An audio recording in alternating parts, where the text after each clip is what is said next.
तो ये एक छोटी सी क्लिप CS फाउंडेशन कोर्स के लिए है। CS फाउंडेशन का ओवरऑल इसमें डिस्कशन कर लेते हैं। CS फाउंडेशन में क्या क्या सब्जेक्ट्स हैं, किसकी क्या वेटेज है, कितने मार्क्स का कौन सा पेपर है और कितने लेवल ऑफ स्टडी हमें करनी है एट दी इनिशियल लेवल। ठीक, तो इसके लिए मैंने एक छोटी सी क्लिप आपके लिए बनाई है। होप कि आपके लिए बेनिफिशियल होगी, और अगर आपको लगता है पूरी वीडियो देखने के बाद कि आपके लिए बेनिफिशियल थी तो अपने फ्रेंड्स को भी इसको बता सकते हैं, राइट।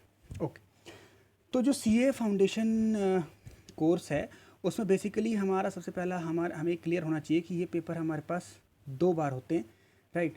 तो ये CS फाउंडेशन का एग्ज़ाम हम 2 बार किसी भी टाइम दे सकते हैं। एक हमारा होता है जून में और एक हमारा होता है दिसंबर में, राइट। तो first of all this is objective type paper. इसमें हमारे पास जो क्वेश्चंस होंगे ऑब्जेक्टिव क्वेश्चंस होते हैं। There will be 4 options and we have to select the 1, right. अब द पेपर की अगर बात करूं तो फाउंडेशन लेवल में 4 पेपर हमको देने हैं। पहला business environment and law, second business management, ethics and entrepreneurship, business economics and fundamentals of accounting and auditing, right. तो ये 4 पेपर हमको देने हैं। First thing is clear. Second thing is paper कैसा होगा हमारा, ऑब्जेक्टिव होगा। ऑब्जेक्टिव में भी क्या होगा हमारे पास, we have given 4 option, we have to choose any one, right. Right, paper हम 2 टाइम दे सकते हैं, या तो जून में या फिर next paper will be December in the same year. इन्हें एक फाइनेंशियल ईयर में आप 2 बार इसको एग्ज़ाम में दे सकते हैं। अब इसके बाद एक एक पेपर का डिस्कशन, वैसे तो मैं आपको डिटेल में बताने वाला हूँ इस वीडियो में, लेकिन फिर भी अगर क्विकली देखा जाए तो बिजनेस एनवायरनमेंट का पेपर हमारे पास पूरे 100 मार्क्स में से क्या है, बिजनेस एनवायरनमेंट 40 मार्क्स कवर करेगा और उसके बाद 60 मार्क्स कवर करेगा हमारा लॉ। तो ये 100 मार्क्स हो जाएगा। इसकी डिटेलिंग मैं आपको आगे कराने वाला हूँ, 1 बाय 1 आपको मैं स्टडी मटेरियल दिखा के उसमें डिस्कशन कराऊंगा। उसके बाद business management, ethics and entrepreneurship की बात की जाए तो हमारे पास 40 मार्क्स का क्या हो गया हमारे पास, ये बिजनेस मैनेजमेंट हो गया, जिसका मैं अभी डिटेल डिस्कशन करता हूँ आपसे।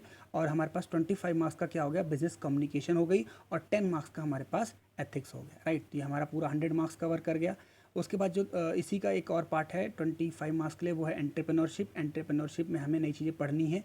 एक प्रैक्टिस के लिए हमें एक स्टेबल पॉलिसी बनाना सिखाएगा इंस्टीट्यूट 25 मार्क्स में। तो इस पेपर के अंदर हमें 4 पार्ट्स को कवर अप करना है, बिजनेस मैनेजमेंट और business ethics, business communication and entrepreneurship, right. Third exam is of economics. Economics के अंदर फिर सब 2 पार्ट्स हैं। एक इकोनॉमिक्स हमें पढ़नी है 80 मार्क्स के लिए, और फिर हमें पढ़नी है elementary statistics, that will be of 20 marks, right. फिर हमारे पास जो 4th पेपर है that is fundamentals of accounts and auditing. Fundamentals of accounting that will be a 70 marks paper and 30 marks is of audit, right. तो ये हमारे पास एक over through मैंने आपको दिया। अब मैं इसको डिटेल से 1 बाय 1 इंस्टीट्यूट का ही स्टडी मटेरियल दिखा के आपको बताता हूँ कौन सा पेपर कितने मार्क्स का होगा, और उसके अंदर हम क्या सब टॉपिक पढ़ेंगे जो आपको और क्लैरिफाई कर देगा कि फाउंडेशन लेवल कितना ही हमें, किस लेवल पे हमें उसकी प्रिपरेशन करनी है, राइट। चलिए, ये सब्जेक्ट हमारे पास बिजनेस इकोनॉमिक्स है। ये CS फाउंडेशन में हमारे पास एक पेपर हो गया, this is paper number 3rd। अब बिजनेस इकोनॉमिक्स के अंदर अगर मैं इंडेक्स देखता हूँ कि टॉपिक्स क्या क्या हैं, तो इसमें आप देखो, इसमें 2 चीज़ें कवर की गई हैं। देखिए, इसमें 2 चीज़ें कवर की गई हैं, इकोनॉमिक्स हमें पढ़ना है और छोटा सा पार्ट हमें स्टैटिस्टिक्स भी पढ़ना है, राइट। इकोनॉमिक्स हमें पढ़ना है और हमें क्या पढ़ना है, एलिमेंट्री, बहुत ही स्मॉल लेवल का स्टैटिस्टिक्स पढ़ना है। अब इसका मार्क्स एक बार बाइफरकेट करके देखते हैं। इकोनॉमिक्स की अगर मैं बात करता हूँ तो देखिए, इकोनॉमिक्स 80 मार्क्स का है और बैलेंस 20 मार्क्स हुए आपके कौन से, स्टैटिस्टिक्स। तो एक बार इकोनॉमिक्स को अगर ध्यान से देखा जाए तो देखो, टॉपिक्स वो ऐसे हैं कि जो आपने 11th-12th की एग्जामिनेशन में CBSE के कोर्स में आपने पढ़ा हुआ है। देखिए, फंडामेंटल्स ऑफ इकोनॉमिक्स पढ़ा है आपने, डिमांड और सप्लाई पढ़ा है आपने, कंज्यूमर बिहेवियर भी आपने पढ़ा होगा, production and cost, analysis of market. अब ये जो 5 टॉपिक हैं ये आपके माइक्रो इकोनॉमिक्स कवर हो गई, right. This is your micro economics. उसके बाद हमारे पास हो गया Indian economy, banking and money and banking. ये हमारे पास हो गए एक इंडियन इकोनॉमी का chapter, you can say that is macro basis, right. तो ये 6 चैप्टर मिला के आपको इकोनॉमिक्स कवर हो गई। इसमें आई वुड प्रेफर कि आप थोड़ा सा असिस्टेंस अगर आपको मिल जाए तो आप इसको क्रैक कर सकते हो। इसमें अगर आपके पास 12th या 11th के जो भी आपके रेस्पेक्टिव नोट्स होंगे ये आपके लिए बहुत हेल्पफुल होंगे, राइट। तो ये इकोनॉमिक्स ज़्यादा हार्ड लेवल की नहीं है, फाउंडेशन लेवल पे इसको ईजिली क्रैक कर सकते हैं।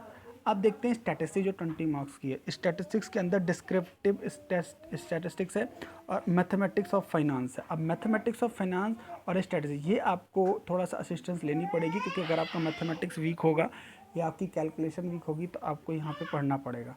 देखो स्टैटिस्टिक्स में क्या है, स्टैटिस्टिक्स में अगर मैं बात करूँ तो यहाँ पे हमारे पास ये जो चीज़ें हैं, correlation, standard deviation, coefficient of correlation, ये चीज़ें हमें पढ़नी पड़ेंगी। अगर आपने ये चीज़ें पहले पढ़ी हैं तो आप उसको सेल्फ कर सकते हैं, लेकिन नहीं पढ़ी, वीक है, तो आपको यहाँ पे कोचिंग असिस्टेंस लेनी पड़ेगी, राइट।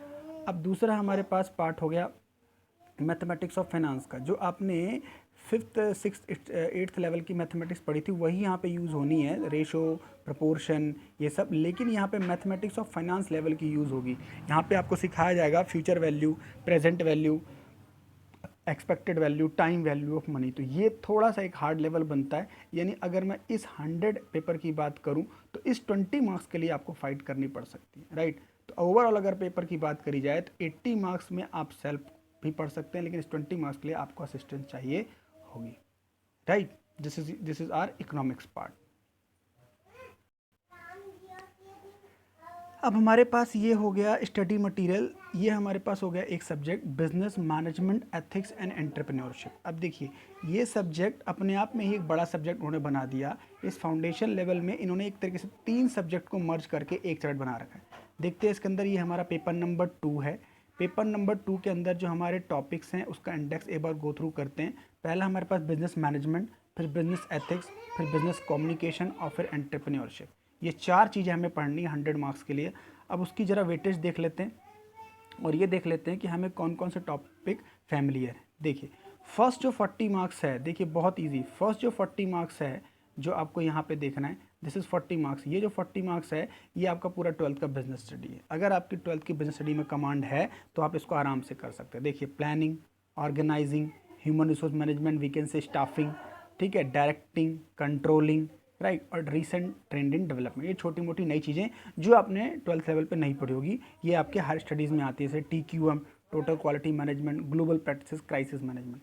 तो ये अगर मैं इस 40 मार्क्स की बात करूँ तो इसमें आप इजीली स्कोर कर सकते हैं अगर आपका बेस स्ट्रॉन्ग है 11th 12th की बिजनेस स्टडीज़ का, राइट। बिजनेस एथिक्स की बात की जाए तो ये एथिक्स आपने पढ़ा नहीं होगा पहले। अगर आपको याद हो थोड़ा बहुत बिजनेस स्टडीज़ में एक चैप्टर था, बिजनेस स्टडी में एक चैप्टर था बिजनेस एथिक्स, उसी की यहाँ पे बात है। ये 10 मार्क्स आपके यहाँ पे दिए हुए, ठीक है। ये 10 मार्क्स स्कोरिंग है, फुल मार्क्स यहाँ पे आते हैं अगर आप थोड़ा सा यहाँ पे एफर्ट्स इसके कर लें। फिर जो नेक्स्ट इंपॉर्टेंट पार्ट है वो है बिजनेस कम्युनिकेशन। अब बिजनेस कम्युनिकेशन बेसिकली यहाँ पे मैं बताऊँ तो ये इंग्लिश है, ये पूरी यहाँ पे इंग्लिश है। देखिए अब यहाँ पे बिजनेस कम्युनिकेशन में ये जो पार्ट है पूरा आपका इंग्लिश है। जैसे यहाँ पे क्या है, ओरल कम्युनिकेशन, रिटन कम्युनिकेशन, ठीक है, ये तो थियोटिकली हो गया, ये चैप्टर तो यहाँ पे थियोटिकली हो गया। उसके बाद इसेंशियल ऑफ गुड इंग्लिश, अब यहाँ पे आपको ग्रामर करनी पड़ेगी, टेंस हैं, ठीक है ना, टेंस हैं, एक्टिव पैसिव हैं, वर्ड्स हैं, प्रोनाउंस हैं, ये सारी चीज़ें आपको पढ़नी पड़ेंगी। इसके लिए आपको असिस्टेंट जरूरत पड़ सकती है। बिजनेस कॉरेस्पॉन्डेंस, फिर आपको लेटर ड्राफ्ट करना, इन्वॉइसेस बनाना, ठीक है ना, ये परचेज इंटेंट बनाना, ये सीखने पड़ेंगे। फॉर्मेट भी हमें सीखने पड़ेंगे। इंटर डिपार्टमेंटल कम्युनिकेशन होता है, कैसे 2 डिपार्टमेंट में कम्युनिकेशन होता है। और फिर ई कॉरेस्पॉन्डेंस, कैसे मेल करी जाती है, कैसे हम मेल में CC करते हैं, इस तरीके से हमें ये चीज़ें सीखनी। तो कुल मिला के अगर आप बात करूँ तो ये जो टॉपिक हमारा बिजनेस कम्युनिकेशन का हुआ, इसमें हमें बिल्कुल एफर्ट्स करने पड़ेंगे, इसके हमें बहुत ज़्यादा प्रैक्टिस करनी पड़ेगी क्योंकि ये पार्ट हमारे लिए नया है। ओके, फिर एंटरप्रेन्योरशिप की बात करें, ये एंटरप्रेन्योरशिप बहुत ही अच्छा टॉपिक है, लेकिन आपने पहले किया नहीं होगा। तो ये एक तरीके से हमारी बिजनेस कम्युनिकेशन और एक तरीके से बोले तो हमें फ्यूचर में सेल्फ प्रैक्टिस करने के लिए दिया गया है, ताकि हम एक खुद बिजनेस ओपन कर सकें और अपनी प्रैक्टिस कर सकें। तो ये एंटरप्रेन्योरशिप 25 मार्क्स के लिए आपको बिल्कुल पढ़नी पड़ेगी, इसमें आपको असिस्टेंस की ज़रूरत पड़ेगी, राइट। तो ये हमारे पास टॉपिक हो गए। तो अगर मैं बात करूं ओवरऑल 4 टॉपिक में, तो एंटरप्रेन्योरशिप आपको हेल्प की जरूरत पड़ेगी, you have to go for the coachings, right. Business communication help की जरूरत पड़ सकती है। एथिक्स जरूरत पड़ भी सकती है, नहीं भी, डिपेंड करता है आपको कितना ये चैप्टर रिमाइंडर है और कितना आप पढ़ सकते हैं। आई वुड से कि ये 40 मार्क्स बिजनेस मैनेजमेंट, इसमें आप खुद कर सकते हैं अगर आपको 12th में बिजनेस स्टडी कमांड, राइट। अब इसमें हमारे पास बिजनेस एनवायरनमेंट एक चैप्टर हमारे पास एक बुक हो गई, this is paper number 1 business environment and law, business environment and law. अब फिर से इसमें 2 चैप्टर कंबाइंड होके आने वाले हैं, देखते हैं इसके अंदर क्या क्या इंडेक्स में है। तो हमारे पास बिजनेस एनवायरनमेंट एक पार्ट है और एक बिजनेस लॉ है। अब इसके अंदर भी कई सब टॉपिक्स हैं। अब देखिए इसमें इजी पार्ट क्या है, ये रहा 40 मार्क्स। 40 मार्क्स में जो बिजनेस एनवायरनमेंट है उसके अंदर क्या पढ़ना है, देखो आपको बिजनेस एनवायरनमेंट पढ़ना है, फॉर्म्स ऑफ बिजनेस ऑर्गेनाइजेशन पढ़ना है, स्केल ऑफ बिजनेस पढ़ना है, इमर्जिंग ट्रेंड ऑफ बिजनेस पढ़ना है और बिजनेस के फंक्शंस पढ़ने हैं, राइट। तो अगर मैं इस टॉपिक की बात करूं, इस 40 मार्क्स की बात करूं, तो अगर आपको थोड़ा बहुत याद आ रहा है तो ये 40 मार्क्स कुछ नहीं है, ये आपकी पूरी की पूरी 11th की बिजनेस स्टडी कवर की गई है। अगर आपको उसमें कमांड है तो ठीक है, नहीं तो आपको इसमें असिस्टेंट की जरूरत पड़ सकती है। इसमें आपको सिर्फ एक रिविजनरी क्लिप की ज़रूरत पड़ेगी। This is 40 marks very scoring, आप इसमें अच्छे मार्क्स कवर कर सकते हो। उसके बाद अगर बिजनेस लॉ की बात करूं तो ये सब्जेक्ट आपने पहले नहीं पढ़े होंगे, इसी को हमें मेनली फोकस करना है क्लास में, इसी को हमें ध्यान से पढ़ना है। अब इस बिजनेस लॉ के अंदर कई सारे लॉज हैं। देखिए एक तो आपको थोड़ा सा बैकग्राउंड पढ़ना पड़ेगा, इंट्रोडक्शन। उसके बाद कंपनी लॉ हम पढ़ेंगे, जितने भी टॉपिक्स, जितने सेक्शंस यहाँ कवर हैं। फिर पार्टनरशिप लॉ पढ़ेंगे, फिर कॉन्ट्रैक्ट एक्ट पढ़ेंगे, फिर सेल्स ऑफ गुड्स एक्ट पढ़ेंगे, फिर नेगोशिएबल एक्ट पढ़ेंगे, इंफॉर्मेशन टेक्नोलॉजी पढ़ेंगे, ये आईटी एक्ट। यानी अगर मैं बात करूं तो ये हमें 5 to 6 लॉ सीएस फाउंडेशन में कवर करने पड़ेंगे। और फॉर योर काइंड इन्फॉर्मेशन, जो सीएस एग्जीक्यूटिव है उसमें आपको एक ही लॉ पे बेसिकली फोकस करना है, and that will be your company law. इसी कंपनी लॉ का 100 मार्क्स का पेपर होगा। यानी सीएस प्रोफेशन की बात करी जाए तो यहाँ पे जो लॉ आप पढ़ रहे हैं ये कॉम्बिनेशन है। उसके बाद कंपनी लॉ की डिटेल स्टडी आप फ्यूचर में करने वाले हैं। तो ये एरिया हमें असिस्टेंस की जरूरत पड़ेगी, इस एरिया को हमें बहुत स्ट्रॉन्ग बनाना है। तो यानी ओवरऑल अगर इसकी 60 मार्क्स की बात की जाए तो अगर आप प्रॉपर क्लास लेते हैं, प्रॉपर असिस्टेंस लेते हैं तो आप इसमें अच्छे मार्क्स कर सकते हैं, right. This is our paper number 1।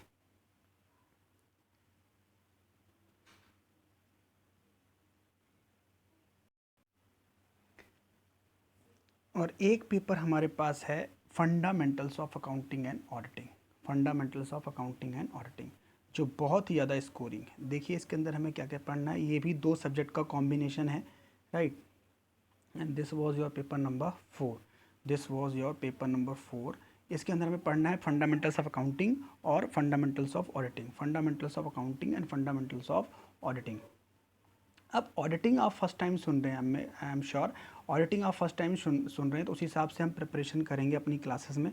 तो अकाउंटिंग के अंदर अब हम ये देख लेते हैं कि कौन कौन सा पार्ट हमें कवर करना है, कौन कौन सी अकाउंटिंग हम ऑलरेडी कर चुके हैं स्कूल लेवल में, और कौन कौन सी अकाउंटिंग को हमें फर्स्ट टाइम यहाँ पे करना पड़ेगा, राइट। तो देखिए जो अकाउंटिंग 70 मार्क्स की है, जो अकाउंटिंग यहाँ पे 70 मार्क्स की है, उसमें आपको क्या क्या चीज़ें आपने ऑलरेडी कवर कर रखी हैं, किसमें आपको सिर्फ एक रिविजनरी क्लिप चाहिए। तो थ्योरेटिकल फ्रेमवर्क जो आपने 11th के अकाउंटिंग में देखा होगा, गोल्डन रूल्स हमारे होते थे, फंडामेंटल्स होते थे, प्रिंसिपल्स होते थे, कंसेप्ट्स होते थे, ये हम देखेंगे यहाँ पे। अकाउंटिंग प्रोसेस जो डेबिट क्रेडिट लेजर आपने पढ़े होंगे। बैंक रिकन्सिलेशन 11th में पढ़ी होगी आपने। डेप्रीसिएशन ये आपने 11th पढ़ा होगा, बट यहाँ पे कुछ चीज़ जो हैं जैसे कि चेंज ऑफ मेथड 11th में नहीं था, ये चेंज ऑफ मेथड हम यहाँ पे फर्स्ट टाइम कवर करेंगे। तो डेप्रिसिएशन में आई कैन से 80% आप कर चुके हैं, 20% को हम और यहाँ पे क्लास में कवर अप करेंगे, ठीक है। फाइनल अकाउंट्स ये 11th का फाइनल अकाउंट्स, इसमें आप ट्रेडिंग पीएनएल बैलेंस शीट बनाते थे।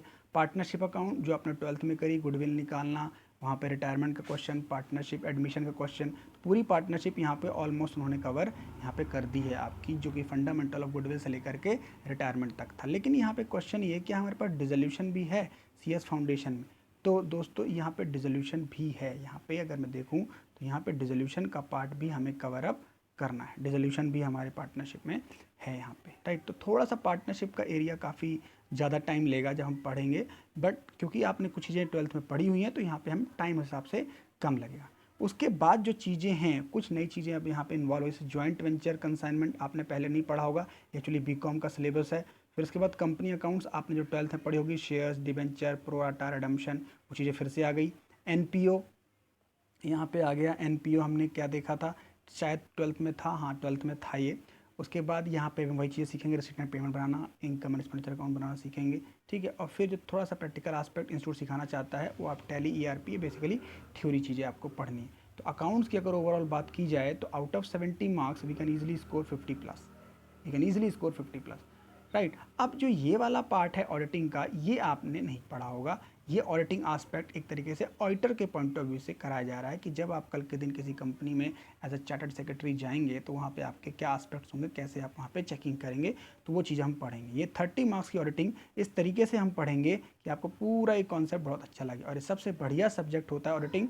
आपको तो सिर्फ यहाँ पे फाउंडेशन लेवल पढ़ना है। ये जो ऑडिटिंग है ये CA प्रोफेशन का मेन सब्जेक्ट होता है, राइट। तो ये भी हमारा एक पेपर कवर अप हो गया। तो this was the paper of auditing and accounting, 100 marks paper, 70 of accounting and 30 of auditing, right. So this was overall discussion of the CS Foundation level examination paper. So I hope this video is very beneficial for you. We conduct the classes in online and offline mode also, but preferably we conduct the classes online mode, where we provide you link on YouTube and on your personal Google mail via link on the Google Drive, right. तो हम classes start कर सकते हैं। जिस भी subject में आपको help की ज़रूरत पड़ सकती है, आप उस पर्टिकुलर उस सब्जेक्ट की क्लास ले सकते हैं, या फिर अगर आप पूरा कॉम्बो लेना चाहते हैं यानी पूरा ग्रुप की कोचिंग लेना चाहते हैं, वो भी हम आपको दे सकते हैं। जो भी डिटेल आपको चाहिए हमारे नंबर पे कांटेक्ट करके आप कांटेक्ट कर सकते हैं। Happy study and wish you a very happy starting of the new professional examination, that is CS। Thank you.